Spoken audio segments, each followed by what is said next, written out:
In the heart of the African savannah, where the grasslands stretched far and wide, lay the abandoned village of Nyoka. Once full of life, the village had been deserted for many years. People said it was cursed, with stories of missing children and the angry spirit of Queen Nondi haunting the village. One warm evening in October, 4 friends, Amina, Juma, Zai, and Kofi, stood at the edge of Nyoka. They had heard the scary tales but were curious and wanted an adventure. The sun was setting as Amina, the leader, spoke firmly. "We need to find out the truth about Nyoka. People need to know what happened here," she said, holding her camera tightly. The entrance to the village was an old archway with faded tribal symbols. As they stepped inside, a cold wind blew, and the shadows seemed to move around them. Despite feeling scared, the friends continued. The village was a mess of broken huts. Inside, they found old clay pots, woven mats, and other items left behind. They decided to split up to explore more quickly, their footsteps crunching on the dry ground. Amina felt a strange pull towards the biggest hut, where the village chief used to live.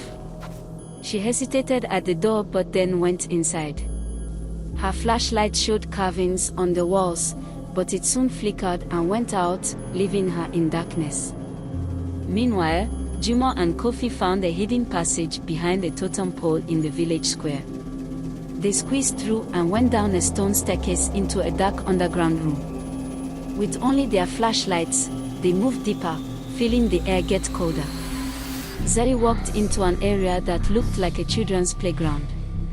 Broken toys and small masks were scattered around.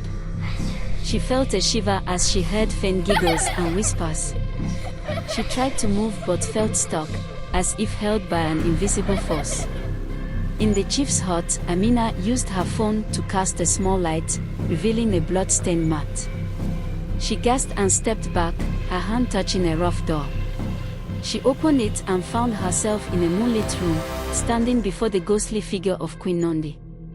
The queen's clothes were torn, and her eyes were full of anger and sadness.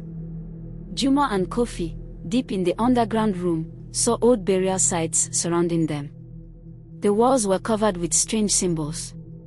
They heard a scraping sound and saw a shadowy figure with a skeletal hand reaching out. In the playground, Zay finally broke free and saw ghostly children with empty eyes. She screamed and ran, only to find another ghost blocking her way. Amina, standing before Queen Nondi, felt the spirit's pain and anger. The queen's eyes locked onto hers, and a wave of sorrow washed over Amina. A loud wail filled the hut, and the roof started to fall apart. Juma and Kofi, trapped underground, tried to escape the skeletal figure. Juma hit it with his flashlight, making it disappear. But then the ground began to shake. The friends all met back in the village square, scared and out of breath. The ground was trembling, and they heard sad cries all around. Queen Nondi appeared again, changing between a beautiful queen and a scary ghost. "Leave this place," she said, her voice full of pain. "Or you will suffer like those before you." Without thinking, they ran.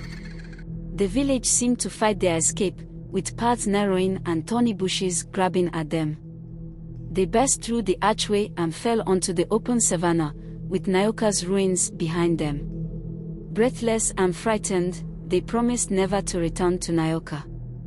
The story of the cursed village was now a real and scary memory. As they disappeared into the night, the entrance to Nyoka creaked shut, holding the ancient curse until the next curious souls came to explore its secrets.